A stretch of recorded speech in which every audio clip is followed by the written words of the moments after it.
క్రీస్తునందు ప్రేమైన దేవుని పిల్లలారా, మరి ఈరోజు ప్రపంచ క్రైస్తవ్యంలో ఒక ప్రత్యేకమైన దినం.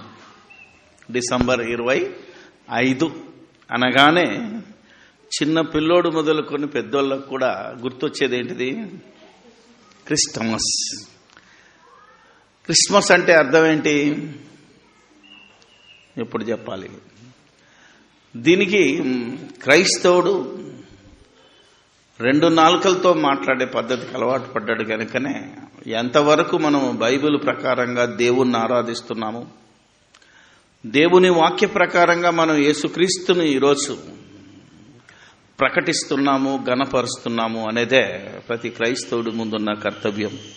యేసుక్రీస్తు ప్రభు బ్రతుకున్న కాలంలో ఒక మాట చెప్పాడు, ఇరుకు మార్గమున ప్రవేశించుటకు పోరాటము చేయండి అన్నాడు. నన్ను వెంబడించాలి అంటే ఇది ఇరుకు మార్గం, అందరిలాంటి విశాలమైన మార్గం కాదు ఇది అని ఆయన చెప్పాడు. ఆయన బోధ ప్రారంభంలో ప్రతి క్రైస్తవునికి హెచ్చరించిన మాట, ప్రతి శిష్యునికి హెచ్చరించిన మాట మనం ఎందుకు జ్ఞాపకం చేసుకుంటున్నాము అంటే, మనము క్రీస్తును వెంబడించేవారు. క్రీస్తును నమ్మటం వేరు, నమ్మిన తర్వాత వెంబడించటం వేరు. విశ్వాసులు వేరు, శిష్యులు వేరు. విశ్వాసం ఉండటం ఒక ఎత్తు అయితే, ఆ విశ్వాసంతో క్రీస్తును వెంబడించటం, క్రీస్తును ప్రకటించటం, క్రీస్తు యొక్క మరి ఆ యొక్క గుణాతిశయములను ప్రచురం చేయటకే మనం ఉన్నాం గనుక ఆయన గొప్పతనం ఏంటి, ఆయనకు మనం ఇచ్చే విలువేంటి అనేది ఈరోజు మనం ఆలోచిస్తే, ఆయన చెప్పిన ప్రతి మాటను మనం పాటిస్తే ఆలోచన చేద్దాం. మార్కు 4:24 ఏమన్నాడంటే, మీరేమి వినుచున్నారో జాగ్రత్తగా చూసుకోండి, ఎవరేది చెప్పినా వినండి, బట్ అది వాక్యానుసారంగా ఉందా లేదా, నేను చెప్పిన బోధ ప్రకారంగా ఉందా లేదా అని ఆయన చూసుకోమన్నాడు. ఎంతమంది ఈరోజు మనం చెప్తున్నది, మనం వింటున్నది ఈరోజు ప్రపంచ క్రైస్తవ్యంలో రెవరెండులు, బిషప్పులు, పోపులు, ఈ రకరకాలుగా పిలువబడుతున్న వాళ్ళందరూ చెప్తున్న మాటలన్నీ బైబిల్ ప్రకారంగా ఉన్నాయా లేవా అనేది మనం చూసుకుందాం. ఆ తర్వాత అపోస్తలుడైన పౌలు కొరింథీయులకు రాస్తూ 2వ అధ్యాయంలో 6వ వచనంలో ఉంటారు, మేము పరిపూర్ణులైన వారి మధ్య జ్ఞానమును బోధించుచున్నాము. మేము అనామకుల మధ్య, మూఢనమ్మకాలను నమ్మేవారి మధ్య, చదువు రాని వారి మధ్య కాదు మా బోధ. నువ్వెంతటి పర్ఫెక్ట్ మ్యాన్ అనుకుంటున్నావు, ఎంత చదువుకున్నావో, పరిపూర్ణులు అంటే ఈ లోక జ్ఞానంలో మా అంత గొప్పోడు లేడు, మేము చదివిన చదువు గొప్పది, మా భక్తి గొప్పది అనుకున్న వారందరికీ చేయవలసిన బోధిది. అందుకే క్రైస్తవ్యం ఇంకా ప్రవక్తల బోధలోనే ఉంది, కొంతవరకు క్రీస్తు బోధలో ఉందేమో కానీ అపోస్తలుల బోధలోనికి రాలేదు గనుకనే ఈరోజు మనం క్రీస్తు యొక్క జన్మదినం ఎప్పుడో బైబిల్ ప్రకారంగా మనం ఆలోచించి క్రీస్తును గణపరుద్దాం, క్రీస్తును ప్రకటిద్దాం. అది మన విశ్వాసం. అపోస్తలుడైన పౌలు ఒక మంచి మాట చెప్తున్నాడు. కొలస్సీలకు రాసిన పత్రిక 2వ అధ్యాయము, ఈ హెచ్చరికలే మన జీవితాన్ని బాగుపరుస్తాయి. ఇవి మనల్ని విశ్వాసంలో ఉంచి పరలోకానికి చేరుస్తాయి గనక ముందు మన ప్రభు ఇచ్చిన ఈ హెచ్చరికలను, ఆజ్ఞలను మనం జాగ్రత్తగా ఆలోచిస్తే 16వ వచనం, కాబట్టి అన్నపానముల విషయములోనైనను, అన్నము పానముల విషయంలో అంటే తిండి తాగుడు, అర్థమైందా లేదా? అన్న పానములు అంటే తిని తాగడం అన్నమాట. పండగ అంటే ఏంటిది? తినుమా తాగుమా. ఆలోచన చేయాలి మీరు. ఆలోచన చేస్తే ఆయన ఎప్పుడో రాశాడు, ఇది 2000 సంవత్సరాలకి రాసిన మాట. పండుగ, అమావాస్య, విశ్రాంతి దినము అను వాటి విషయంలోనైనను మీకు తీర్పు తీర్చ నెవనికిని అవకాశం ఇయ్యకుడి. తీర్పు తీర్చ ఎవనికిని అవకాశం ఇయ్యొద్దు అన్నాడు క్రైస్తవుడు. కష్టం. నువ్వు ఏ పండగ చేసినా, తిని తాగినా, ఆనందించినా, ఇది అమావాస్యనో విశ్రాంతి దినమనో పాటించినా, ఎవడైనా మీరు ఎందుకు పాటిస్తున్నారు, ఎందుకు మీరు ఈ పండగ చేస్తున్నారు అని అడిగితే మీరు విశ్వాసులు గారేగా. అంటే ఒకనికి అవకాశం ఇవ్వకుండా మీరు చేసే పండగైనా, మీరు నడిచే దారైనా, మీరు చెప్పే వాక్యమైనా ఉండాలంటున్నాడు. అందుకే మనం చేసే బోధ, ఈ ఇన్స్టిట్యూట్ ఆఫ్ బైబిల్ టెక్నాలజీ ద్వారా చేసే బోధ అనేక సంఘాలకు అర్థం కావటం లేదు. అర్థం కాకపోగా ఇది వ్యతిరేకంగా కూడా కనిపించవచ్చు. ఏందబ్బా మేమంతా ఒదిక్కుంటే ఈడు ఒక్కొక్క దిక్కున్నాడు ఏంటి అంటే, మరి ఆనాడు అపోస్తలుడైన పౌలు కానీ అపోస్తలు కానీ లోకంతో ఉండలేదు.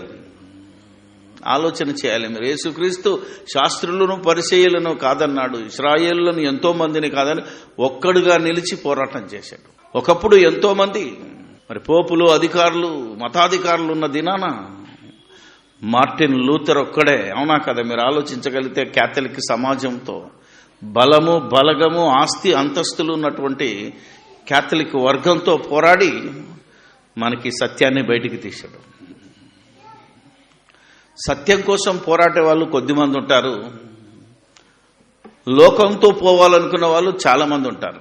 అందుకే యోహాను గారు కూడా అంటారు ఏమంటే, ఈ లోకమునైనను లోకములో ఉన్న వాటినైనను మీరు ప్రేమించకండి. లోకం చెప్తుంది, ఎన్నో చెప్తుంది, వాటిని మీరు గుడ్డిగా ఫాలో అవ్వద్దు అన్నాడు. ఆలోచన చేయండి మీరు. ఆలోచన చేస్తే, అందుకే పండగ, అమావాస్య అనే విషయములలో మీరు ఎవరికి తీర్పు తీర్చ అవకాశం ఇవ్వద్దు అన్నాడు. ఇప్పుడు క్రిస్మస్ గురించి ఒకటి ఆలోచిద్దాం. క్రిస్మస్ అంటే రెండు రకాలుగా ఉన్నారు క్రైస్తవులు. ఒకటేమో క్రైస్ట్ ప్లస్ మాస్, అంటే క్రీస్తును ఆరాధించే పండగ అని ఒకడన్నాడు. క్రైస్ట్ మాస్, క్రైస్త్ అంటే యేసు, అవునా? అది క్రీస్తు. మాస్ అంటే ఆరాధన, యేసు క్రీస్తును ఆరాధించటం. రెండవది క్రీస్తు పుట్టిన దినం.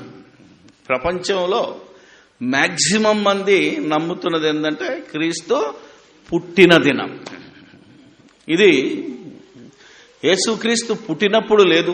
ఎందుకంటే యేసుక్రీస్తు నిజంగా మన భాషలో ఆయన పుట్టింది పరలోకంలో, భూమి మీదకి వచ్చింది. ఇంతకుముందు చాలాసార్లు చెప్పాను మీకు. అందుకనే ఆయన ఈ లోకానికి వచ్చాడు. ఓకే, మన భాషలో కూడా, ఒకవేళ మానవ భాషలో మీరు మాకు అర్థం కాదు సార్, మాకు పుట్టినరోజే అర్థం అవుద్దంటే, ఒకవేళ పుట్టింది డిసెంబర్ 25 అని నువ్వు మాట్లాడితే ప్రతి ఒక్కడు వాదించేవాడేమంటాడంటే, యేసుక్రీస్తు పుట్టినరోజుకి వెళ్ళిపోదాం. అప్పుడు డిసెంబర్ ఉందా? అప్పుడు ఈ క్యాలెండర్ లేదు, డిసెంబర్ 25 కూడా లేదు. కానీ దీన్ని నమ్మించడానికి ఈ మధ్య ఒకడు వీడియోలు పెట్టాడు. ఏమనంటే ఉన్నది అంటాడు. ఏంటంటే 25 నాడు పుట్టాడు, 8 రోజులకు ఆయనకు సున్నతి చేసి పేరు పెట్టారు కదా, 8 రోజుల తర్వాత జనవరి 1 వస్తుంది. కాబట్టి కరెక్టే. ఇంతకీ ఆయన పుట్టినప్పుడు జనవరి 1 లేదు, డిసెంబర్ 25 లేదు. ఓన్లీ ఇశ్రాయేలుల క్యాలెండర్ మాత్రమే ఉన్నది. అది మొదటి దినం, మొదటి నెల, 2వ నెల, 3వ నెల, 4వ నెల, 5వ నెల. ఆ నెలలకు వాళ్ళ భాషలో పేర్లున్నాయి, మన భాషలో కాదు. వాళ్ళ భాషలో పేర్లు ఏముంటాయంటే, మొదటి నెలను వాళ్ళు ఏమని పిలిచారు అంటే నీసాను నెల అంటారు, అది హీబ్రూ భాష. 2వ నెలను జీపు, 3వ నెల సివాను, 4వ నెల తమ్మూజు, 5వ నెల ఆబ్, 6వ నెల ఏలూలు, 7వ నెల ఏతనీము ట్రిషి, 8వ నెల బూలు, 9వ నెల కిస్లేపు, 10వ నెల టెబెత్ 10th, 11వ నెల షెబాటు, 12వ నెల ఆధారు. అవి వాళ్ళ మాసాలు. యేసుక్రీస్తు పుట్టినప్పుడు ఒరిజినల్గా. ఓకే, అంటే మన మానవ భాషలో, ఇది మనం ఓన్లీ మానవ భాషలో చెప్పడం వల్ల మీరే పుట్టారని అంటున్నారు కనుక మీ భాషలోకి వచ్చాను నేను. అమ్మ కడుపులో పడ్డప్పుడు. ఓకే, యేసుక్రీస్తు పైన పుట్టి పరిశుద్ధాత్మ ద్వారా అమ్మ కడుపులోనికి వచ్చినప్పుడు శరీరధారిగా రావాలి గనక ఆ శరీరం కోసం అమ్మ కడుపులోకి వచ్చినప్పుడు వాళ్ళకున్న నెలలు ఇవి. మరి డిసెంబర్, జనవరి ఎప్పుడు వచ్చింది అంటే 11వ నెలలో, అంటే 11వ శతాబ్దం క్యాలెండర్ పుట్టింది. ఈరోజు మనం వాడుతున్న ఈ గ్రిగోరియన్ క్యాలెండర్ అమల్లోకి వచ్చింది 15th సెంచరీలో, అంటే 15వ శతాబ్దం. వీటన్నిటి బట్టి మనము ప్రశ్నించేవాడి దగ్గర నిలబడలేం. అందుకే ఎవడు ప్రశ్నించినా సమాధానం చెప్పాలి అంటే క్రైస్తవుడు జ్ఞానవంతుడు. ఎందుకంటే మేము పరిపూర్ణులైన వారి మధ్య జ్ఞానమును బోధించుచున్నాము. జ్ఞానం అంటే యేసుక్రీస్తునే మేము బోధించుతున్నాము. యేసుక్రీస్తులో జ్ఞానం ఉంది, యేసుక్రీస్తులో దేవుని శక్తి ఉంది. ఈ దేవుని శక్తి నవ్వుల పాలు కాకూడదు. దేవుని జ్ఞానము నరుల మధ్య, సాతాను సంబంధుల మధ్య నవ్వుల పాలు కాకూడదంటే నువ్వు సత్యంలో ఉండాలి. ఇప్పుడు మొన్న ఒకడు వచ్చి నన్ను అడిగాడు, 25 డిసెంబర్లో పుడితే ఆయన భూమి మీద ఎన్ని సంవత్సరాలు బతికాడనే లెక్క చెప్పారు మనలు. 33.5. జాగ్రత్తగా జ్ఞాపకం పెట్టుకోవాలి. 30 ఏళ్ల వరకు తల్లిదండ్రుల సేవ చేశాడు. ధర్మశాస్త్ర ప్రకారంగా తల్లిని తండ్రిని సన్మానించాడు. 30వ ఏట బాప్తిసం తీసుకొని 3.5 సంవత్సరాలు బోధ చేశాడు, సువార్త చేశాడు. ఇప్పుడు మనం ఆలోచించాలి, ఇది ఎందుకు వచ్చింది అంటే సంఖ్యాకాండంలో ఇశ్రాయేలుడు అనేవాడు 30 ఏళ్లకే దేవుని సేవలోనికి రావాలి. దానియేలు ప్రకారంగా 3.5 సంవత్సరాలే బలిని నైవేద్యాన్ని నిలిపేసేయాలి. అంటే 3.5 వారంలో అర్ధవారం అని ఉంటుంది దానియేలులో. అంటే ఒక వారానికి 7 రోజులైతే 3.5 రోజులు, రోజుకు 1 సంవత్సరం చొప్పున 3.5 సంవత్సరాలే యేసుప్రభు భూమి మీద బోధ చేశాడు. అంటే ఆయన పుట్టినది మొదలుకొని మరణించి సమాధి చేయబడి తిరిగి లేపబడేంత వరకు 33.5 సంవత్సరాలు లెక్కదేలితే, ఇప్పుడు పుట్టింది డిసెంబర్లో 25 అయితే చనిపోయేదానికి ఎన్ని రోజులు ఉండాలి? 6 నెలలు గడవాలి కదా, అంతేనా కదా? డిసెంబర్ 25 నుంచి 6 నెలల తర్వాత యేసుక్రీస్తు చనిపోవాలి. అది వాళ్ళ లెక్క ప్రకారమైన, మన లెక్క ప్రకారమైన. ఇంత కష్టపడి నీకేం చెప్పిన హ్యాపీ క్రిస్మస్ అని చెప్పి మిమ్మల్ని పంపించవచ్చు. మనం గుడ్డిగా ఉండకూడదు. మీరు నరకానికి వెళ్ళడం నాకు ఇష్టం లేదు. ఆ రోజు ఇశ్రాయేలులు నరకానికి వెళ్ళడం నాకు ఇష్టం లేదని పౌలు వారికి జ్ఞానాన్ని బోధించాడు. జాగ్రత్తగా వినండి. ఒకరోజే కాదు, ప్రతిరోజు మనం ఆలోచించాలి. ఈరోజు ప్రపంచ క్రైస్తవ్యానికి తెలియని జ్ఞానాన్ని మేము చెప్తున్నాం. అర్థం చేసుకోవాలంటే అర్థం చేసుకోవడానికి ప్రయత్నించండి. మీకు ఇష్టమైతేనే నమ్మండి, ఎవరిని బలవంతం పెట్టట్లేదు. మన విశ్వాసాన్ని బలపరుచుకొని మనం విశ్వాసము వాక్యానుసారంగా ఉండాలనుకున్న వారికే ఈ బోధ అర్థమవుతుంది. పండగ వాతావరణంలోకి వచ్చాం, పండగ చేసుకుంటాం, వెళ్ళిపోతాం అన్న వాళ్ళకి నో ఆబ్జెక్షన్. ఇప్పుడు 6 నెలలు రావాలి అంటే యేసుక్రీస్తు యొక్క మరణ దినం, ఓకే మన భాషలో గుడ్ ఫ్రైడే కదా, అవును కదా, వాళ్ళ భాష వేరు. పస్కా పండగ, యూదుల ప్రకారంగా యేసుక్రీస్తు మరణ దినం పస్కా పండగ. ఇప్పుడు డిసెంబర్ 25 నుంచి 6 నెలలు జరిపితే పస్కా పండగ ఎప్పుడు రావాలి? జనవరి, ఫిబ్రవరి, మార్చి, ఏప్రిల్, మే, జూన్. కానీ ఈరోజు క్రైస్తవులు గుడ్ ఫ్రైడే ఎప్పుడు చేస్తారంటే మార్చి, ఏప్రిల్ దాటి ఎప్పుడు పోలే. జాగ్రత్తగా ఆలోచించాలి. అందుకనే ప్రశ్నించే వాళ్ళు ఏం చేస్తున్నారు అంటే, కమాన్ మీరు చేస్తున్నది తప్పా కాదా అని అడిగాడు అనుకో పండగ. 6 నెలలకు ముందంటే 2 నెలలకు ముందే యేసుని చంపేస్తున్నాం మనం.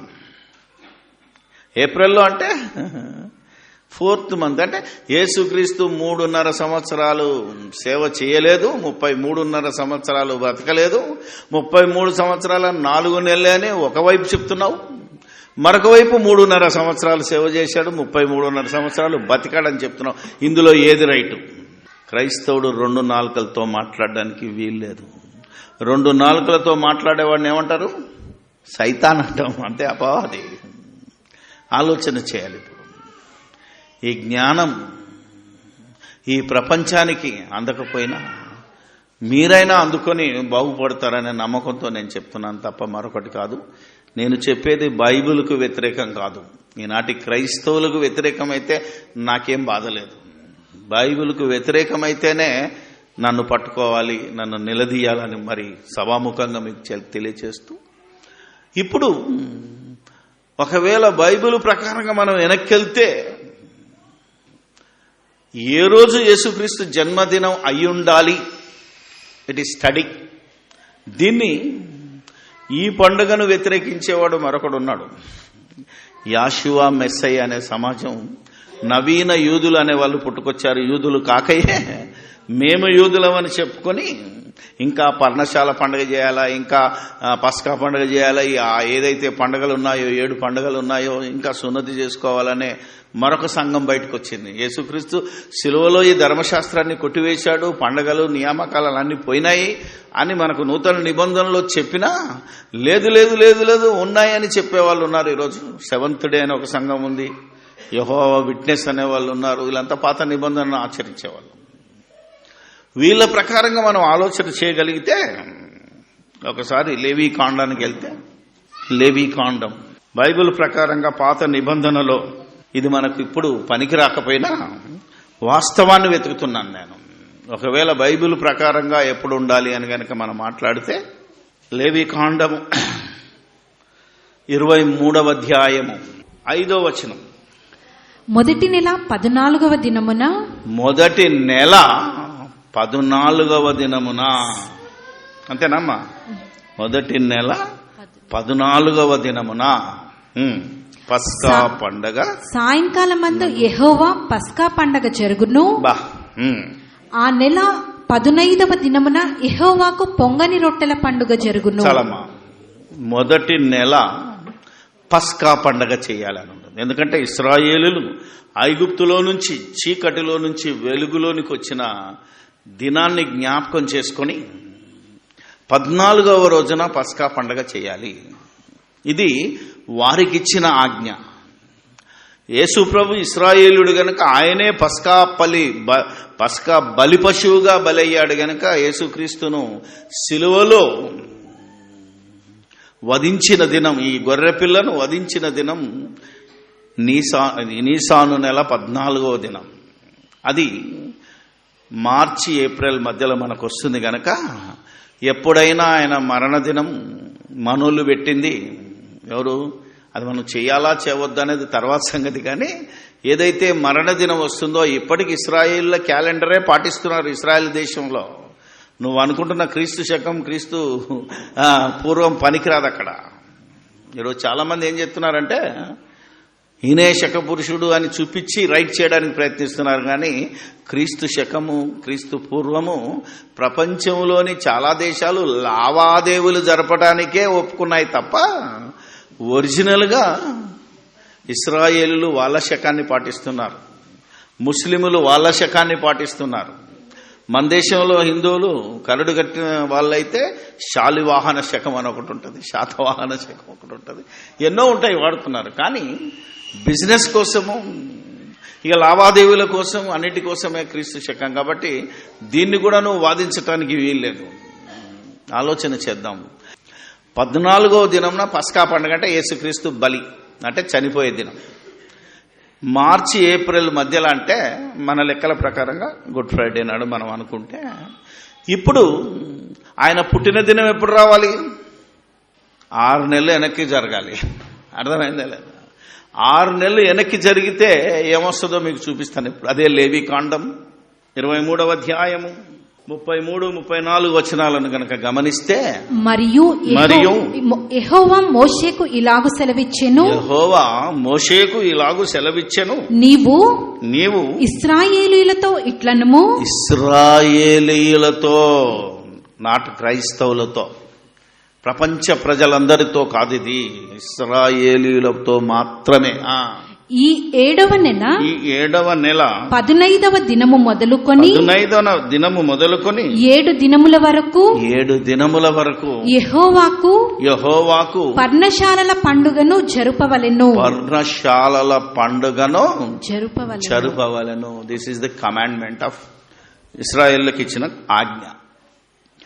ఇప్పుడు 7వ నెల 15వ దినమున పర్ణశాలల పండుగ జరుగుతుంది గనక ఈ 7వ నెల ఎప్పుడొచ్చింది?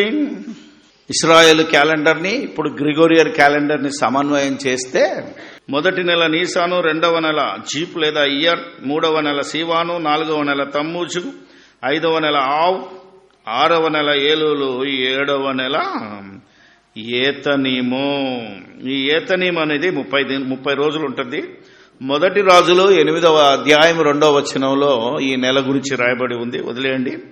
ఇది మన భాషలో ఎప్పుడు వస్తుందంటే సెప్టెంబర్, అక్టోబర్లో వస్తుంది. ఇప్పుడు నిజంగాను ఏప్రిల్ 15 అంటే మార్చి 15 కానీ ఏప్రిల్ మధ్యలో ఉంటుంది కనుక మార్చి 15 నుంచి ఏప్రిల్ 15 మధ్యలోకి వస్తే దాని నుంచి సరిగ్గా 6 నెలల వెనక జరిగితే ఎప్పుడొస్తుందో తెలుసా? ఖచ్చితంగా సెప్టెంబర్ అక్టోబర్. ఈ సెప్టెంబర్ అక్టోబర్లోనే ఈ గొర్రెల కాపరులు పొలాలలో తమ మందను కాచుకుంటారు. చలి కాదు, చలి కాసుకోవడం వేరు, మందను కాసుకోవడం వేరు. తెలుసమ్మా, గొల్లలకు తెలుస్తుంది మాట. ఎందుకంటే అక్టోబర్లో జూలై సెప్టెంబర్ అక్టోబర్ ఈ మాసాల్లోనే పొలాల్లో ఎరువు కోసం ఆగస్టు నుంచి స్టార్ట్ అవుతుంది. తమ్ముడు చెప్తున్నాడు కాబట్టి ఆగస్టు నుంచి, అంటే ఇప్పుడు మనకు వచ్చిందంతా సెప్టెంబర్ అక్టోబర్. కాబట్టి ఆ దినములలో కొందరు గొర్రెల కాపర్లు తమ మందను కాచుకొని చుండగా, చలి కాసుకొని చుండగా కాదు. ఈ లెక్క ప్రకారంగా యేసుక్రీస్తు జన్మదినం ఎప్పుడు రావాలి? అక్టోబర్లో రావాలి. సెప్టెంబర్ అక్టోబరు మధ్యలో రావాలి. అది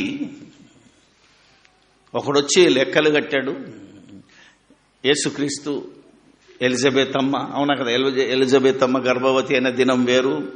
6 నెలల తర్వాత మరియమ్మ గర్భవతి అవుతుంది. ఆ తర్వాత యేసుక్రీస్తు ఎన్ని రోజులు కడుపులో ఉంటాడు, మగపిల్లోడు ఎన్ని రోజులు ఉంటాడు, ఆడపిల్ల ఎన్ని రోజులు ఉంటుంది, ఆడి రకరకాలుగా చేసి మొత్తం క్యాలెండర్ దగ్గరికి వెళ్ళాడు బాబు. 2000 సంవత్సరానికి వెనక్కి వెళితే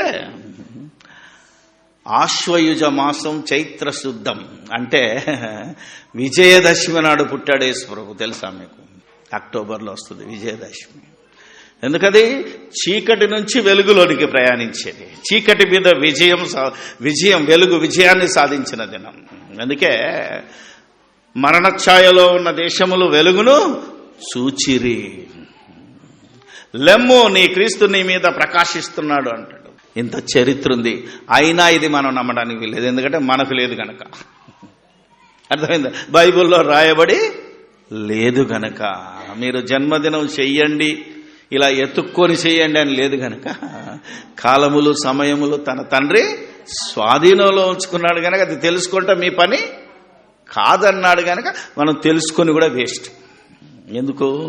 బైబిల్లో ఉన్నది ఏంటంటే ఒకని జన్మదినము కన్నా ఒకని మరణదినమే మేలు అన్నాడు గనక ఈ వాదన కూడా కరెక్ట్ కాదు. ఒరిజినల్గా ఇశ్రాయేల్ క్యాలెండర్ ప్రకారం వెళితే అది అక్టోబర్లో రావాలి. కానీ మనం బర్త్డే డిసెంబర్కు జరుపుకున్నాం. అర్థమైందా లేదా? ఎందుకంటే ఇది మనుషులు పెట్టిన పండగే తప్ప, ఇది మనుషులు ఏర్పాటు చేసిన లెక్కే తప్ప, ఇంత ఆలోచన ఇంత పరిశోధన రాబోయే తరాలలో ఉంటుందని తెలియక క్రీస్తు శకం 325-60 మధ్యలో నైసియా సభలో బైబిల్ అర్థం కాని పండితులు పెట్టిన పండగ ఇది. అంతే. ఆ రోజు నుంచి ఈ రోజు వరకు దేవుడు చెప్పని పండగ అంచెలంచెలుగా ఎదిగి కమ్యూనిస్టు దేశాలు చేస్తున్నాయి, అవునా కదా, బుద్ధిస్టు దేశాలు చేస్తున్నాయి. ఇప్పుడు క్రైస్తవులే కాదు, తెలుసో లేదో, గవర్నమెంట్ క్రైస్తవులను వ్యతిరేకించే ప్రభుత్వం కూడా క్రిస్మస్ పండగ చేస్తుంది, క్రిస్మస్ గిఫ్ట్లు ఇస్తుంది, అవునా కదా. మీరు ఆలోచించగలిగితే ప్రతి క్రిస్మస్ శుభాకాంక్షలు అంటారు. మళ్ళీ క్రైస్తవుడి దేశంలో ఉండకూడదన్న ఈ దేశ అధినేతలు కూడా మళ్ళా క్రిస్మస్ శుభాకాంక్షలు అనే దశకు వచ్చింది అంటే ఆలోచించాలి మనం. ఊరికే కాదు, ఆషామాషి కాదు ఇది. నేను ఎవరిని వ్యతిరేకించట్లేదు, నేను ఎవరిని విమర్శించటం లేదు. మన విశ్వాసాన్ని మనం చెక్ చేసుకోమంటున్నాను. క్రైస్తవుల విశ్వాసాన్ని క్రైస్తవులు చెక్ చేసుకోవాలి బైబిల్ ప్రకారంగా. ఇప్పుడు రెండో మాటకి వెళ్తాను. ఇక క్రైస్ట్ మాస్ అంటే క్రీస్తు ఆరాధన. అసలు క్రీస్తు యొక్క ఆరాధన క్రీస్తు పుట్టినరోజున మన ప్రజల నమ్మకం, మన పెద్దలు పెట్టిన నమ్మకం. గొల్లలు, దేవదూతలు, జ్ఞానులు ఆయన ఆరాధించారు గనక ఇది క్రీస్తు ఆరాధన దినము. అంటే క్రైస్ట్ మాస్ అనే పేరు వచ్చింది. ఇది రైటే అంటాడు ఒకడు. ఈ పేరు కూడా ఎంతవరకు రైటో మనం ఈరోజు ఆలోచించాలి. Christ plus mass Christmas. ఒకడు ఎక్స్మస్ అన్నాడు అనుకో, వాడిని ఒకడు తిడతాడు, ఎక్స్మస్ అంటావేమరా, క్రైస్ట్ మస్ అనమన్నాడు. ఓకే, వాళ్ళిద్దరికే పడదు. ఇప్పుడు ఈ రెండంటే బైబిల్కు పడదనే సంగతి వాళ్ళకి అర్థం కావట్లేదు. ఇలా మనం ఆనందించగలిగితే, ఇలా మన విశ్వాసం బలపరచగలిగితే మనల్ని ఎవడు కదిలించలేడు. అందుకే చెప్తున్నాను ఈ మాట. ఇప్పుడు ఓకే, ఫస్ట్ యేసుక్రీస్తు బోధ దగ్గరికి వెళ్దాం. ఆయన చెప్పిన బోధ కాక ఈరోజు మనిషి ఎలా తన మతి నుంచి పుట్టిన సిద్ధాంతానికి బలై ఏ విధంగా ఉన్నాడో మనం ఆలోచిద్దాం. ముందు యేసుక్రీస్తు బోధ దగ్గరికి వెళ్దాం, అంతకుముందు దేవుని బోధను కూడా ఆలోచిద్దాం. 4వ అధ్యాయం యోహాను సువార్త 22వ వచనం నుంచి యేసు ప్రభు స్వయంగా చెప్పాడు ఈ మాట. ఈరోజు క్రైస్తవులు యేసు ప్రభునే కాదనడానికి అంటున్నారు కనుకనే చాలా మంది ఏమంటారంటే క్రిస్మస్ లో క్రీస్తు లేడు అంటున్నారు. అవునా కదా? నేటి క్రిస్మస్ లో క్రీస్తు లేడంటే క్రీస్తు వాక్యానికి విలువ లేదు, క్రీస్తు బోధకు విలువ లేని క్రిస్మస్ జరుపుకుంటున్నారు ఈరోజు. యోహాను 4:22 నుంచి మీరు మీకు తెలియని దానిని ఆరాధించువారు, మీకు తెలియని దానిని ఆరాధించువారు. Wonderful word. మీకు ఈరోజు క్రైస్తవులు వారికి తెలియని దానిని ఆరాధించుతున్నారు. మేము అన్నాడు యేసు ప్రభు. మేము అంటే అందులో యేసుక్రీస్తు ఉన్నాడు, తన శిష్యులతో ఉన్నాడు కనుక మేము అంటున్నాడు. మాకు తెలిసిన దానిని ఆరాధించువారము. ఇక్కడ యేసు ప్రభువే దేవుణ్ణి ఆరాధిస్తున్నాడు. దేవుణ్ణి ఆరాధించడం ఎలా నేర్పాడు వాళ్ళకు, దేవునికి ప్రార్థన చేయడం ఎలాగో నేర్పాడు, ఆయన దేవునికి ఎలా ప్రార్థన చేశాడో నేర్పాడు మనకు.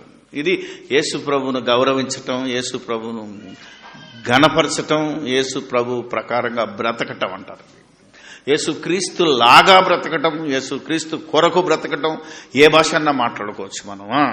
రక్షణ యూదులలో నుండియే కలుగుచున్నది, అయితే యథార్థముగా ఆరాధించువారు. యథార్థముగా అంటారు. అంటే యథార్థం అంటే ఒక్కోసారి ఏమంటారు, యథార్థం అనగానే మన చే ఎక్కడికి వెళ్తుంది?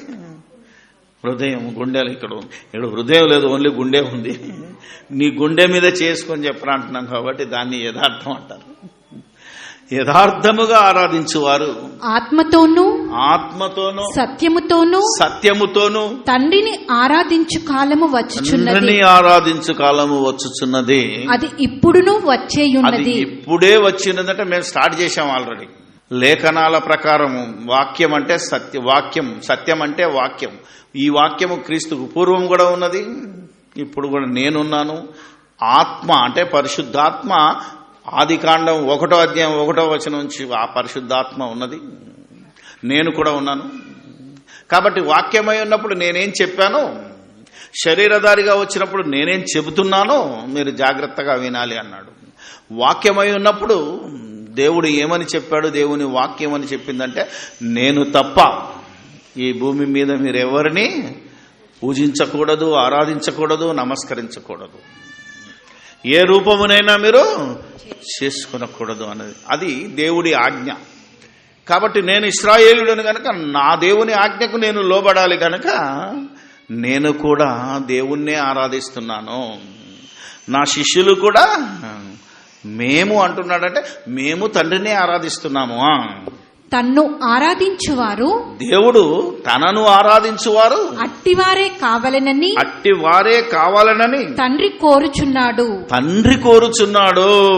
దేవుడు కోరుతున్నాడు, నేను కాదు. దేవుణ్ణి ఆరాధించాలని దేవుడు కోరుతున్నాడు, నేనేం కోరట్లేదు. నా దేవుని కోరికను తీర్చడానికి నేను వచ్చాను కనుక నేను కూడా తండ్రిని ఆరాధిస్తున్నాను. మీరు కూడా తండ్రిని ఆరాధించాలి. దేవుడు ఆత్మ కనుక దేవుడు నా తండ్రి, మీ తండ్రి, అందరికి తండ్రి, సర్వేశ్వరుడు, పరమాత్ముడు, యావే, యెహోవా, గాడ్, ఏ పేరుతో పిలుస్తున్నావో whatever it may be, సబ్కా మాలిక్, ఉప్పర్వాలా, ఖుదా, నువ్వేమని పిలుస్తున్నావో ఆ దేవుడు ఆత్మ గనుక ఆయనను ఆరాధించువారు ఆత్మతోను సత్యముతోను ఆరాధింపవలెను అన్నాడంటే ఆజ్ఞ. ఆరాధించువారు ధన్యులు, ఆరాధించవాలని నేను మీతో నిశ్చయముగా ఇవన్నీ ఏమి లేవు. It's a commandment. జాగ్రత్తగా చదవండి బైబిల్ని. ఇప్పుడు యేసుక్రీస్తు నన్ను ఆరాధించడానికి నేనేం అడుగుతలేను, నన్ను ఆరాధించకూడదు. మీరు దేవుణ్ణి ఆరాధించాలి. ఆ దేవుడు నీ తండ్రి, నా తండ్రి, అందరికీ తండ్రి ఒక్కడే. ఆయనను మనం అందరం ఆరాధించాలి. ఈరోజు మీరు మీకు తెలియని దానిని మీరు ఆరాధిస్తున్నారని ఆనాడు ఆ సమరయ స్త్రీతో చెప్పాడు. ఈ మాట ఇప్పటికీ క్రైస్తవులకు అప్లై చేస్తే ఈ క్రైస్తవులు వారికి తెలియని దానిని ఆరాధిస్తున్నారు అని ఈ మాట ప్రకారంగా నేను చెప్పగలుగుతున్నాను తప్ప మరొకటి కాదు.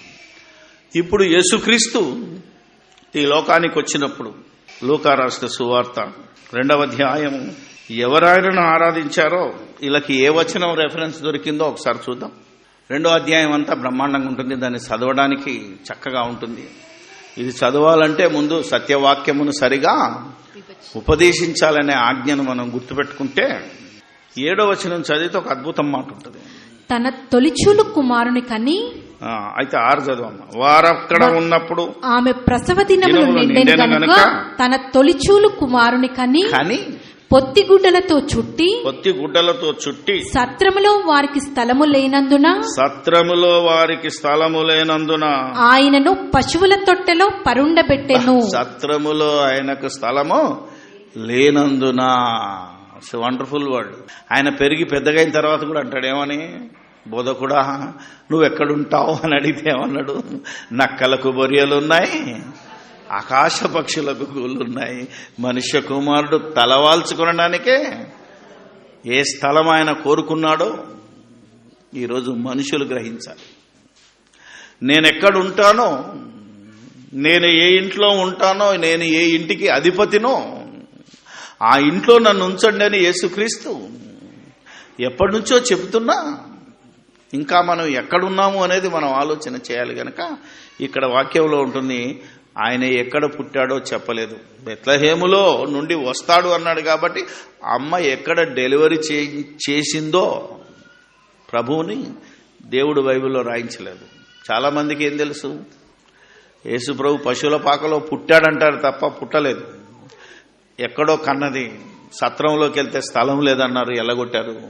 అప్పుడు పశువుల పాకంతా కాదు, తొట్టిలో ప్లేస్ దొరికింది కనుక ఆ తొట్టిలో ఆయనను పరుండబెట్టారు. అదే ఆయనకు ఉయ్యాలలాగా.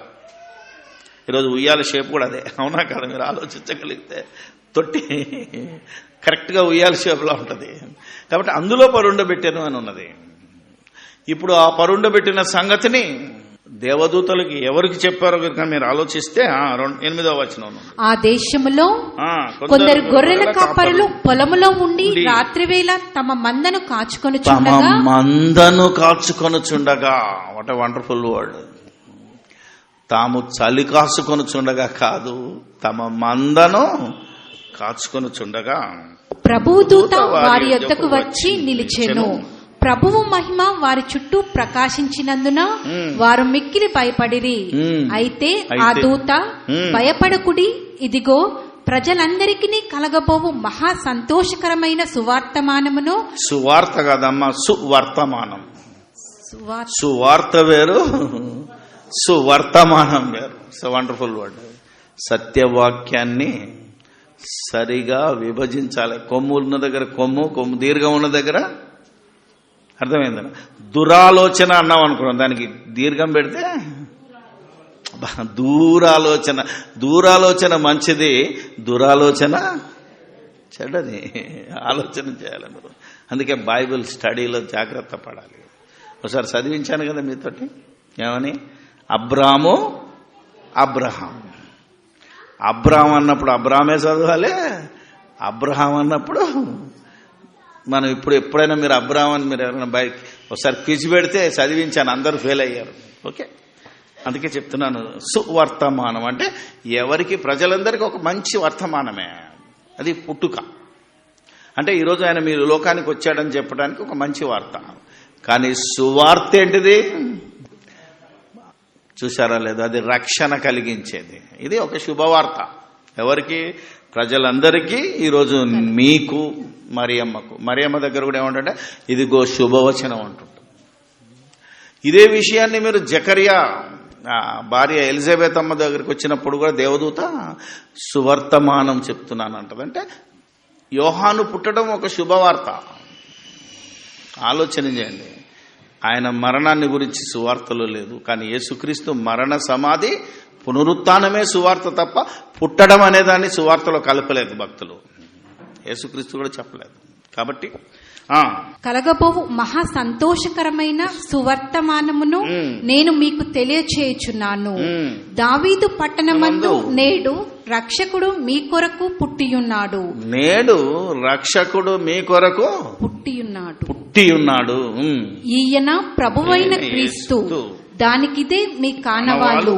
ఒక శిశువు పొత్తిగుడ్డలతో చుట్టబడి ఒక తొట్టిలో పండుకొని ఉండుట మీరు చూచెదరని వారితో చెప్పెను.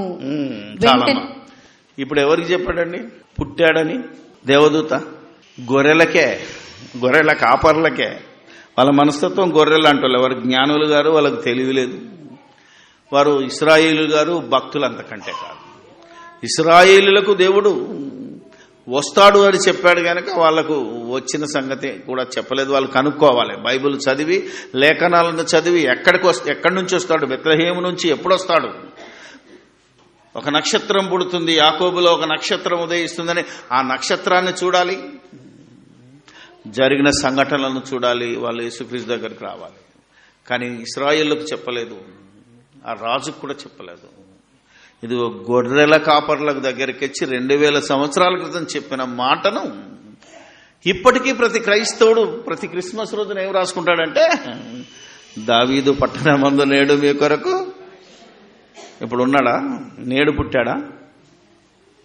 అప్డేట్ అవ్వద్దా? క్రైస్తవ్యం ఎక్కడుందంటే ఎక్కడ వేసిన గొంగలు అక్కడ. ఇదే ఉదాహరణ. అప్డేట్ అవ్వాలంటే ఏం చేయాలి? కనీసం దావీదు పట్టణమందు నాడు, కనీసం 2000 సంవత్సరాల క్రితం రక్షకుడు, అవునా కదా, మనందరి కోసం భూమి మీదకి వచ్చాడు. ఓకే, మనకు అర్థం కాకపోతే పుట్టాడని చెప్పుకో. డెప్త్లోకి వెళ్ళి నీకు విశ్వాసం పడకపోతే, అపోస్తుల బోధ నచ్చకపోతే, కేవలం నీకు దేవదూతలు చెప్పే బోధ అవసరం అనుకుంటే, రక్షకుడు 2000 సంవత్సరాల క్రితం దావీదు పట్టణమందు పుట్టాడు అనే జ్ఞానం లేదు. అలా రాస్తే మారినట్టు కదా బ్రదర్ అని. అంతే కదా, అలా రాస్తే ఏమవుతుంది? బైబిల్కి కలిపినప్పుడు కదా అవుట్డేటెడ్ వర్స్, దాన్ని వాడుకోకు. అర్థమైందా? ఇప్పుడు దాన్ని వాడుకోవద్దు నువ్వు. అది వాళ్ళకి చెప్పింది, అయిపోయింది. అది వాళ్ళు వెళ్ళిపోయి చూసి వచ్చారు, తొట్టిలో కనబడ్డాడు. ఆలోచన చేయాలి మనం. అందుకనే నాడు పుట్టెను అనే నీకు మాట రాకపోతే అపోస్తలులు చెప్పిన బోధ చేయి. ఏమని? పాపులను రక్షించుటకు క్రీస్తు యేసు ఈ లోకమునకు వచ్చాను అని చెప్పు, లేదా యేసుక్రీస్తు చెప్పింది చెప్పు. ఏమని? నశించిన దానిని వెదికి రక్షించుటకు మనుష్య కుమారుడు వచ్చాను. ఇదన్నా చెప్పు. గొర్రెల కాపర్లకు చెప్పింది అరిగిపోయిన రికార్డు లాగా ఇన్ని 100 సంవత్సరాలు చెప్తూనే ఉంటావా? ఇక మార్పు లేదా? పరిపూర్ణులైన వారి మధ్యనంటే ఈరోజు అడిగేవాడు ఎక్కువైపోయాడు, జ్ఞానం ఎక్కువైంది, మనుషుల్లో తెలివి ఎక్కువైపోయింది. నాదే తెలివి అన్న అతి తెలివి మంతునికి కూడా నువ్వు వాడి తెలివిని మించే సమాధానం చెప్పమని బైబిల్ చెప్పింది. అందుకే ఈరోజు పరిపూర్ణ, నేను ఇందులో మాస్టర్ని అన్న ప్రతి వాడికి మనం బైబిల్ సమాధానం చెప్తుంది. ఈ బోధ గనుక వాళ్ళకి చెప్తే నోరు మూసుకుంటారు. అంతేగాని మనతో కొట్లాటకెళ్ళి ఛాలెంజ్కి వెళ్ళే అవసరం లేదు. అర్థమయ్యే లెవెల్లో మనం చెప్పాలి. ఎస్, ఇప్పుడు సర్వలోక సైన్యం వచ్చింది దేవదూతలో. వెంటనే పరలోక సైన్య సమూహము ఆ దూతతో కూడా నుండి సర్వోన్నతమైన స్థలములలో దేవునికి మహిమయు ఆయనకిష్టులైన మనుష్యులకు భూమి మీద సమాధానమును కలుగును గాక అని దేవుని స్తోత్రము చేయుచుండెను. చెప్పండి, దేవదూతలు వచ్చారు. ఫస్ట్ దేవదూతలు వచ్చారు, ఇంకా గొల్లోలు రాలేదు. వచ్చి ఏం చేశారు? వీళ్ళు యేసు ప్రభుకు స్తోత్రం అన్నారా, దేవునికి స్తోత్రం అన్నారా? చూసారా? అంటే క్రీస్తును ఆరాధించలేదు వాళ్ళు. ఎవరిని ఆరాధించారు? దేవుణ్ణి ఆరాధించారు. అసలు వీళ్ళకి ఎవరు చెప్పారు మరి పుట్టినరోజున ఆరాధించాలి అని? అందుకే సర్వలోక సైన్యం, పరలోక సైన్యం వచ్చేమన్నదో తెలుసా? దేవునికి స్తోత్రము చేశారు. క్రీస్తును ఆరాధించినట్టు ఇక్కడ రాయబడి ఉండలేదు, దేవుణ్ణే స్తుతించారు. ఎందుకంటే మా రక్షణ కోసం మా ప్రభువును మాకు ఈరోజు చూపించావు, ఈరోజు ఈ లోకానికి పంపించావు అని దేవుణ్ణి స్తుతించారు. అంటే దైవారాధన. నెక్స్ట్ గొల్లలు ఏం చేశారో చూద్దాం. 18వ వచనం చదవమ్మా. గొర్రెల కాపరులు తమతో చెప్పిన సంగతులను గూర్చి విన్నవారందరూ మిక్కిలి ఆశ్చర్యపడిరి. అయితే మరియా ఆ మాటలన్నీయు తన హృదయంలో తలపోసికొనుచు భద్రము చేసుకొనెను. అంతటా ఆ గొర్రెల కాపరులు తమతో చెప్పబడినట్టుగా తాము విన్న వాటిని కన్నవాటిని అన్నిటిని గూర్చి దేవుని మహిమపరచుచు స్తోత్రము చేయుచు తిరిగి వెళ్ళిరి. ఇప్పుడు చెప్పండి, వీళ్ళు యేసుక్రీస్తుని ఆరాధించారా, దేవుణ్ణి ఆరాధించారా? ఏమన్నా దేవుణ్ణే కదా. దేవుణ్ణి స్తోత్రం చేస్తూ దేవుణ్ణి మహిమపరుస్తూ గొల్లొళ్ళు కూడా వెళ్ళిపోయారంటే మీరు ఆలోచించాలి. ఇప్పుడు 8వ దినం వచ్చింది, సున్నతి చేయడానికి దేవాలయంలో తీసుకొచ్చారు అయ్యగారిని. ఇప్పుడు ఒక భక్తుడు ఉన్నాడు అక్కడ, సుమియోను అని ఒక మనుషుడు ఉంటాడు. 27, 28 వచనాలను చదవండి. అంతటా ధర్మశాస్త్ర పద్ధతి చొప్పున ఆయన విషయమై జరిగించుటకు తల్లిదండ్రులు శిశువైన యేసును దేవాలయంలోనికి తీసుకొని వచ్చినప్పుడు అతడు తన చేతులలో ఆయనను ఎత్తుకొని దేవుని స్తుతించుచు ఇట్లనెను. ఇప్పుడు సుమియోను ఎవరిని స్తుతించాడు? దేవుణ్ణి స్తుతించాడు. చూసారా, ఇన్ని సంఘటనలు చెప్తే ఒకడంటాడు నువ్వే క్రీస్తు విరోధి, దేవుణ్ణి మొక్కనెత్తలేవు, యేసుప్రభునే మొక్కనెత్తలేవు అంటాడు. నేనేవాడు నిన్ను మొక్కనెత్తాను? నీ ఇష్టం అంటే మొక్కు సావుపోనాను అంతే, నాకెందుకు గొడవ? భక్తులందరూ చేసింది నేను చూపిస్తున్నాను, నువ్వు కూడా అలా చేయి. ఎందుకంటే ఆత్మతోనూ సత్యం అంటే వాక్యం, ఈ వాక్య ప్రకారంగా నువ్వు ప్రవర్తిస్తే దేవుణ్ణి స్తుతించిన వాడవుతావు, నీకు పరలోకం దొరుకుతుంది. ఈ వాక్యాన్ని కాదంటే నువ్వు నరకానికి వెళ్ళిపోతావు. నువ్వు నరకం వెళ్లకుండా నాకు ఇష్టం లేదు కనుక నేను చెప్తున్నాను, నమ్మితే నమ్ము, నమ్మితే నీకు రక్షణ, నమ్మకపోతే శిక్ష. చూసారా, సుమియోను కూడా దేవుణ్ణి స్తుతించెను అని ఉంది. పోనీ ఆ తర్వాత ఒక ప్రవక్త వస్తుంది, ఆమె చూద్దాం. ఆమె 36 నుంచి చదవమ్మా. మరియు ఆషేరు గోత్రికురాలును పనుయేలు కుమార్తె అయినున్న అన్న అను ఒక ప్రవక్తి ఉండిను. ఆమె కన్యత్వము మొదలు 7 ఏళ్లు పెనిమిటితో సంసారము చేసి బహుకాలము గడిచినదై 84 సంవత్సరములు విధవరాలయుండి దేవాలయము విడవక ఉపవాస ప్రార్థనలతో రేయింబగలు సేవ చేయుచుండెను. ఆమె కూడా ఆ గడియలోనే లోపలికి వచ్చి దేవుని కొనియాడి. యేసుప్రభువును చూసి ఎవరిని కొనియాడింది? దేవుణ్ణి కొనియాడింది. It's a wonderful word. ఇన్ని చోట్ల దేవుణ్ణి ఆరాధించాలి, దేవుణ్ణి మహిమపరచాలి, దేవుణ్ణి స్తుతించాలి. వాళ్ళు స్తుతించింది యేసుప్రభు నిజంగా మన మానవ భాషలో పుట్టినరోజు 8వ రోజు జరిగిన సంఘటనల్ని మీకు చూపించాను. అందరూ దేవుణ్ణి కొనియాడారంటే మాస్ ఎవరికి చేయాలి? ఆరాధన ఎవరికి చేయాలి? దేవునికే చేయాలి తప్ప క్రైస్ట్ కాదు. అందుకే క్రైస్ట్ మాస్ అనే పదమే తప్పు. మరేం పెట్టాలి? గాడ్స్ వర్షిప్ అంటున్నాడు, దేవుని ఆరాధన, వర్షిప్ ద లార్డ్. ఆలోచనించండి, లార్డ్ గాడ్ అన్నట్టు. ఆ దినం లేకపోతే ఏం చేయాలంటే, నిజంగా ఇది మిమ్మల్ని వద్దంటలేను, మనకంటూ ఒక పండుగ చేసుకోవాలని నిజంగా నీకు బుద్ధి ఉంటే నువ్వు వాక్యం వినం సార్, కొంచెమన్నా మేము పండుగ చేసుకుంటాం సార్, దేవుడు క్షమిస్తాడు సార్ మమ్మల్ని అని అనుకుంటే, ఇది క్రైస్ట్ కమింగ్ అంటే క్రీస్తు మొదటి రాకడ దినాన మేము పండుగ చేసుకున్నామంటే కొంతలో కొంత ఉంటుంది. అది కూడా ఒప్పుకోడు దేవుడు. బట్ స్టిల్ మనకు పండుగ అలవాటు పడడం, మెల్లమెల్లగా ఒకటి తగ్గించుకోవాలి. ఎన్ని సంవత్సరాలు? 1700 సంవత్సరాల నుంచి పాతుకుపోయిన ఈ రోగం ఒక్కరోజుతో పోద్దా? మనం చెప్పే ఈ బోధ ఇంకో 50 సంవత్సరాలు కావాలి, కనీసం ఇంకో 100 సంవత్సరాలు కావాలి ఈ క్రైస్తవులు నమ్మటానికి, పాటించటానికి. బట్ మన పోరాటం ఆగకూడదు. ఎందుకంటే సత్యాన్ని స్థాపించాలంటే కష్టపడాలి, తెలుసా? ఒక సత్యం చెప్పాలంటే రుజువులు అడుగుతాడు ప్రతి ఒక్కడు. అబద్ధాన్ని చెప్తే తక్కువ నమ్మెత్తాడండి. రిఫరెన్స్ అవసరం లేదు దానికి, అబద్ధానికి. అంత ఘోరమైన నేను ఎందుకు తిట్టాను అంటే, ఈరోజు అబద్ధం అంచెలంచెలుగా పెరిగిపోతుంది, సత్యం సమాధి కాబోతుంది.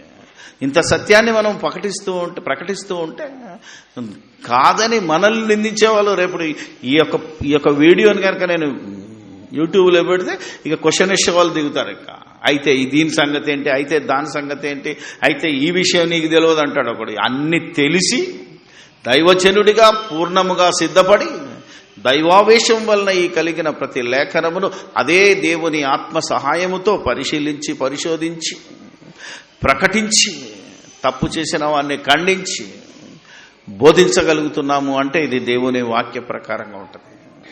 మరి వాళ్ళకు దొరికింది ఒకే ఒక అంశం, జ్ఞానులు. మర్చిపోతే ఎట్లా? రేపు క్వశ్చన్ ఎత్తాడు, అవునా కాదు? అందుకని లూకాలో లేదు, ఇది మత్తయిలో ఉంటుంది.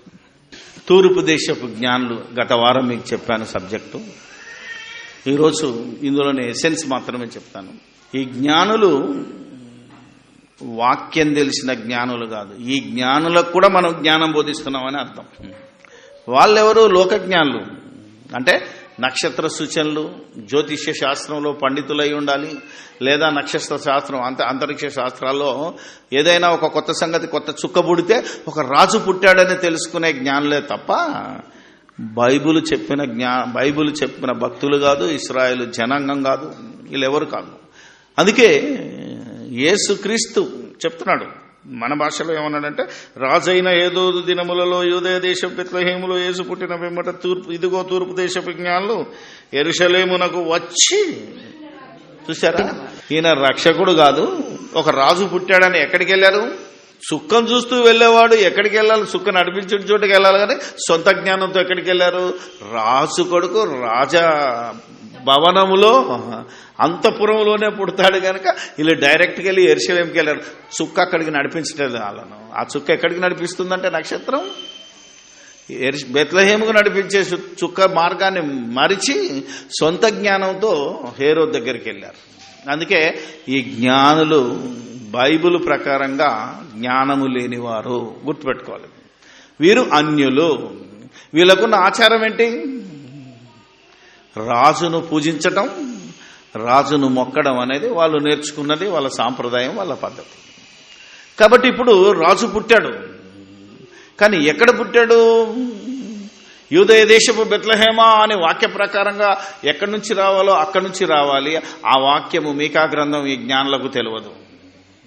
ఆలోచన చేయాలి. ఇప్పుడు ఏలయనగా శిశువు మనకు పుట్టెను కానీ ప్రభు తానే ఒక సూచన చూపిస్తున్నాడు. ఈ ధర్మశాస్త్రంలో ఉన్న వచనాలు వాళ్ళకు తెలియవు. దేవుడు చెప్పిన మాట అంతకు తెలియదేమని, నన్ను తప్ప వేరే ఒకరిని మీరు పూజించకూడదు, ఆరాధించకూడదు అనే జ్ఞానం ఈ జ్ఞానులకు తెలియదు. ఈ 3 సంగతులు మీరు గుర్తుపెట్టుకుంటే 3 కావచ్చు, 4 కావచ్చు, ఎన్నైనా కావచ్చు. ఇవి తెలియకుండా వారు లోకంలో ఉన్న అన్యులు గనుక వాళ్ళు కనబడ్డదానికి మొక్కే జాతి, వాళ్ళు ఒక రాజుకు కూడా మొక్కే జాతి గనక వాళ్ళు వెళ్ళిపోయి అప్పుడు బైబిల్ చెప్పిన దాన్ని విని మళ్ళా వాళ్లకు స్వప్నమందు దూత కనబడి, మీరు ఇక్కడ కాదు వెతకవలసింది బయటకంటే అక్కడికి వెళ్ళిపోతే ఆ చుక్క మళ్ళీ బెత్లెహేములోకి నడిపించింది. ఇప్పుడు వాళ్ళు వెళ్ళిన చోటు ఎక్కడో మనం చూస్తే 9వ వచనం, వారు రాజు మాట విని బయలుదేరిపోవచ్చుండగా ఇదిగో తూర్పు దేశమున వారు చూచిన నక్షత్రము ఆ శిశువు ఉండిన చోటికి మీదుగా వచ్చి నిలుచు వరకు వారికి ముందుగా నడిచెను. వారు ఆ నక్షత్రమును చూచి అత్యానంద భరితులై ఇంటిలోనికి వచ్చి, ఎక్కడికి వచ్చారు? ఇంటిలోనికి. పశువుల పాక కాదు, అంటే నీ భాషలో పుట్టిన దినమున కాదు, అర్థమైంది లేదా? మన భాషలో పుట్టినరోజు కాదు, పశువుల తొట్టిలో పరుండబెట్టిన దినం కాదు. ఎన్ని రోజులకు వచ్చిండ్రు? వాళ్ళు ఎక్కడి నుంచో ఒంటెల మీద ప్రయాణం చేసి వచ్చారు కాబట్టి కొన్ని రోజులు పట్టింది, వీలైతే 1 సంవత్సరం పైన పట్టింది. ఎందుకంటే కింద రాసిన దాన్ని బట్టి చూస్తే సుమారు 1 సంవత్సరం నుంచి 2 సంవత్సరాల మధ్యలో ఈ జ్ఞానులు, అర్థమైందా లేదా? ఏమన్నా వచ్చారు? ఆ నక్షత్రంను చూసి ఇంటిలోనికి వచ్చి ఆ శిశువు అన్నాడంటే 2 సంవత్సరాల లోపు కాబట్టి శిశువు అన్నాడు, కానీ బాలుడు అని ఉంటుంది వేరే దగ్గర. తల్లి అయిన మరియను ఆ శిశువును చూచి సాగిలపడి ఆయనను పూజించి తమ పెట్టెలు విప్పి బంగారమును సాంబ్రాణిని బోలమును కానుకలుగా ఆయనకు సమర్పించిరి. శిశువును, తల్లి అయిన మరియను. ఇప్పుడు ఈ ప్రొటెస్టెంట్లో కాథలిక్లు అయితే మరియమ్మకు మొక్కుతారు, అవునా కదా? క్రీస్తుకు మొక్కుతారు. ప్రొటెస్టెంట్లు వచ్చి ఏం చేస్తారంటే మరియమ్మను పక్కన పెట్టేసాం, ఎందుకంటే మరియమ్మను మొక్కడానికి వీల్లేదు, మేము క్రీస్తును మొక్కుతాం. మరి ఇక్కడ జ్ఞానులు మొక్కింది ఇద్దరికా ఒక్కరికా? ఇద్దరికి. మరి మీరు కూడా ఇద్దరిని మొక్కాలి. ఆరాధన అంటే ఇద్దరికి చేయాలిగా, చేయట్లేదు అంటే ఒకటి కట్ అయిపోయింది. చూస్తారా మీరు? అంటే ఆలోచన చేయగలిగితే లోకజ్ఞానులు చేసినది అదే. దేవుడు వచ్చిన తర్వాత మన పరిశుద్ధాత్మ బోధలు ఏమంటే మీరు లోకమునైనను లోకములో ఉన్న వాటినైనను. 12వ అధ్యాయం రోమాపత్రికలో ఏమని ఉంటుందంటే మీరు ఈ లోక మర్యాదను అనుసరింపక. లోకంలో ఉన్నోడు రాజుకు మొక్కుతాడు, అవునా కదా? మన ఎవ్వడికి దండం పెట్టడానికి ఎవ్వనికి మొక్కడానికి వీల్లేదు, దేవునికి తప్ప. అర్థం చేసుకోండి మీరు. అంటే యేసుక్రీస్తు కూడా మొక్కడానికి వీల్లేదు. బైబిల్లో రాయించి పెట్టాడు దేవుడు. యెషయా గ్రంథంలో అంటే నా నోటి మాట బయటికి వెళ్ళింది, ప్రతి వాని మోకాలు నా ముందు వంగాలి. ఎవరి నామములో? నా కుమారుడైన యేసుక్రీస్తు నామములో నా ముందు వంగాలి తప్ప ఆయన ముందే వంగి ఆయనకే చేయడానికి వీల్లేదని దేవుడు చెప్పాడు. ఈ మాట ఈ మనుషులకు అర్థం కావట్లేదు. అంటే నువ్వు దేవునివా, యెహోవా సాక్షివా అని అడిగేవాడు. నో, నేను యేసుక్రీస్తుకు సాక్షిని. యేసుక్రీస్తుని రోజు ప్రకటిస్తున్నాను. అది సిలువ వేయబడిన క్రీస్తును ప్రకటిస్తున్నాను. క్రీస్తుకు ఎంత గొప్పతనం ఉందో. మీరు నేడు పుట్టాను 2000 సంవత్సరాలకు పుట్టాను అంటే ఈ లోకంలో అందరికంటే చిన్నోడై కూర్చుంటున్నాడు. నో, ఈ లోకాన్ని పుట్టించిన గొప్పోడు, లోకాన్ని పుట్టించి లోకాల్లోనికి వచ్చినవాడు ఆయన. అందుకే పరలోకము నుండి దిగి వచ్చినవాడు అని ప్రకటిస్తున్నాను. అది క్రీస్తుకు పరలోకంలో ఏ మహిమ ఉండనో ఇప్పుడు చనిపోయి తిరిగి లేచిన తర్వాత అదే మహిమను ఆయనకి ఇవ్వాలి అంటే యేసుక్రీస్తు ఈ లోకానికి వచ్చాడు మొదటిసారి. ఆ వచ్చినోడు దేవుణ్ణి స్తుతించమన్నాడు, దేవుణ్ణి ఆరాధించమన్నాడు. భక్తులందరూ దేవుణ్ణి ఆరాధించారు. ఒక్క లోక జ్ఞానులు అది 1.5 years తర్వాత వచ్చి బాలుని అంటే శిశువును మొక్కి పూజించి తల్లిని కూడా మొక్కారు. కానుకల సమరం రాజుల దగ్గరికి వచ్చి ఈ బహుమానాలు ఇచ్చి రాజు చేత మెప్పు పొందాలనే ఆశపడ్డ జీవులు వారు. వారికి దేవుడు చెప్పలేదు, వారి ఆచారం చొప్పున చేశారు. మనకు దేవుడు చెప్పాడు, నన్ను తప్ప మీరెవరిని పూజించటానికి వీల్లేదు, నేను తప్ప నీకు వేరొక దేవుడు ఉండకూడదు అని ఆ రాజు ఇశ్రాయేలుకు చెప్పాడు. ఈరోజు నీకు కూడా చెప్తున్నాడు. కనుక మనమందరము ప్రభువైన యేసుక్రీస్తు ద్వారా తండ్రి అయిన దేవుణ్ణి, పరలోకమందు నా దేవుడు, ఈరోజు మన వాళ్ళకు తెలియని మహాజ్ఞానం ఏంటంటే మా దేవుడు గొప్పోడు, మీ దేవుడు మంచోడు కాదనే బోధ తప్పుడు బోధ చేస్తున్నారు. ఖచ్చితంగా మన దేవుడు అనాలి తప్ప దేవుడు ఒక్కడే అందరికీ. కనుక ఆ దేవుణ్ణి యేసుక్రీస్తు బోధ ప్రకారంగా, యేసుక్రీస్తు ప్రకారంగా ఆయన ఎలాగైతే దేవుణ్ణి పూజించాడో, ఆయన ఎలాగైతే దేవుణ్ణి ఆరాధించాడో మనం కూడా ఆ దేవుణ్ణి ఆరాధించి పూజించి నిజంగా క్రీస్తును మన హృదయంలో ప్రతిష్ఠించుకోవాలి. చాలా మంది ఏం చెప్తున్నారంటే యేసుక్రీస్తు ఈరోజు మీ హృదయంలో పుట్టాలంటున్నారు కదా. ఎన్నో ప్రసంగాలు వింటే పుట్టినోడు ఎప్పుడో పుట్టాడు, ఈ లోకానికి వచ్చాడు, సదాకాలము మీ యొద్ద ఉంటాను అని కూడా అన్నాడు ఆయన. మత్తయి సువార్త 28లో ఇదిగో నేను యుగ సమాప్తి వరకు నేను మీతో ఉంటానని చెప్పిన తర్వాత ఆయన నీలో సదాకాలం ఉండాలి అంటే మనతో ఉండాలి, మనలో ఉండాలి. అంటే పేతురు రాసిన పత్రికలో దేవుడు ఒక్కడే గనుక ఆ దేవుని ఆలయమైన ఈ దేవాలయమైన ఈ దేహంలో అతి ప్రాముఖ్యమైన స్థానము నీ హృదయం. నీ హృదయమే ఘోరమైన వ్యాధి కలిగింది. మన ఈరోజు జరుగుతున్న సమస్త నాశనానికి, సమస్త కొట్లాటలకు అన్నిటికీ కారణం మనిషి హృదయ ఆలోచనలు దెబ్బతిన్నాయి గనక ఈ హృదయము గొప్ప వ్యాధితో ఉన్నది గనక నీకు స్వస్థ బుద్ధి కలగాలి. స్వస్థత కాదు, స్వస్థ బుద్ధి. నీ ఆలోచనకు స్వస్థత ఉండాలి. సర్వమానవాళ్ళను నువ్వు సమానంగా ప్రేమించాలి. అందుకు నీ ఆలోచన బాగుపడాలి అంటే క్రీస్తును ఒకసారి చూద్దాం. 3వ అధ్యాయం పేతురు రాసిన మొదటి పత్రిక 15-16 చదవండి. నిర్మలమైన మనస్సాక్షి కలిగిన వారే. నిర్మలమైన మనస్సాక్షి, నిర్మలంగా ఉండాలని మనస్సాక్షి. అటు ఇటు తిరిగేది కాదు. ఎవడేమో అనుకుంటాడనో భయపడకూడడానికి వీల్లేదు. మనుషులను చూసి మీరు ఆలోచించవలసిన వీల్లేదా?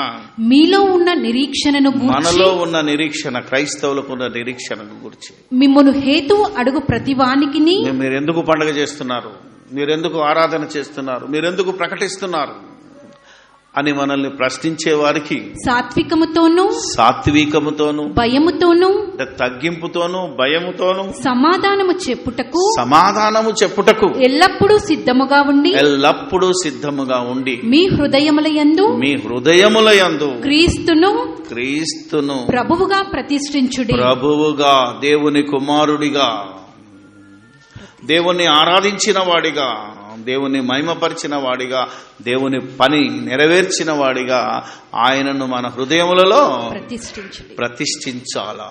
అది మనిషికి నిజమైన, ఒకవేళ క్రీస్తు జన్మదినం పండగ చేయాలి అంటే, పండగ చేసేవాడికి అర్హత ఏమున్నదంటే క్రీస్తును తమ హృదయంలో ప్రతిష్ఠించుకొని క్రీస్తులాగా బ్రతకాలి. క్రీస్తును నమ్మండి, క్రీస్తును నమ్మండి అని చెప్పేవాడు, క్రీస్తులాగా బ్రతికేవాడికి అర్హత ఉంది. అసలు క్రీస్తులాగా బ్రతికితే, క్రీస్తులాగా ఏమంటారు ఆనందిస్తే ఆయన ఎప్పుడు పండుగ చేసుకోలేదు. అవునా కదా? మీరు ఆలోచించండి. ఆయన తన బర్త్డే చేసుకోలేదు, తన డెత్ డే చేసుకోలేదు, తనదేది ఏ పండుగ కూడా చేయలేదు. కనుక ఆయన ఏం చేశాడు? ఎల్లప్పుడూ ప్రభువునందు దేవుని యందు ఆనందించాడు. మనం యేసుక్రీస్తునందు ఆనందించాలి.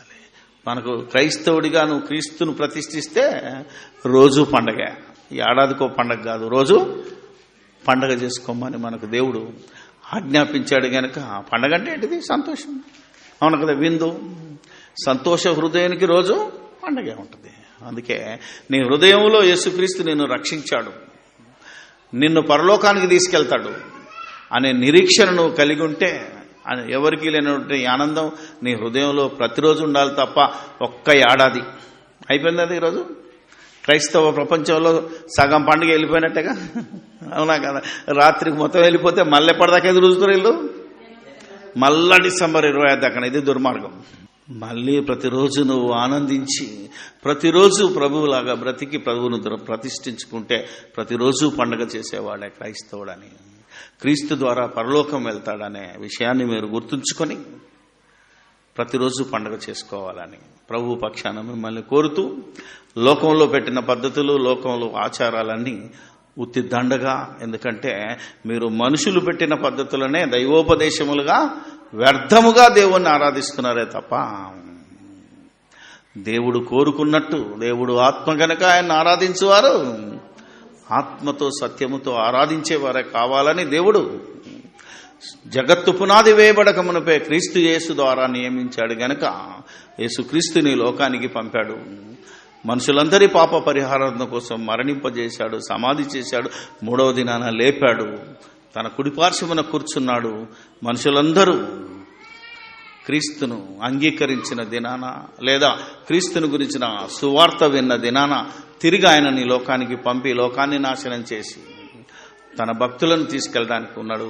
ఆ నిరీక్షణతో మీరు బ్రతకాలని మిమ్మల్ని కోరుకుంటూ, చెప్పబడిన లేఖనాలను మీరు ఇంటికెళ్ళి కానీ మరొకసారి వాక్యాన్ని పక్కన పెట్టుకుని పరిశీలించి పరిశోధించి మీ విశ్వాసాన్ని బలపరుచుకోవాలని ప్రభు పక్షాన కోరుకుంటూ సెలవు తీసుకుంటున్నాను. ప్రార్థన చేసుకుందాం.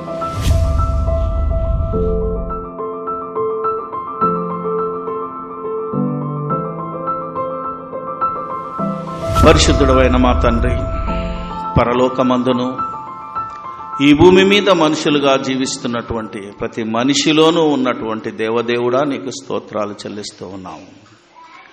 ఈ జగత్తు పునాది వేయబడక మునిపే క్రీస్తు యేసులో మీరు ఏర్పాటు చేసుకున్న మీ దయా సంకల్పాన్ని బట్టి ఈ భూమి మీద ఆయా ప్రదేశాలలో మమ్మల్ని పుట్టించి పెంచి పెద్ద చేసి ఈరోజు క్రీస్తు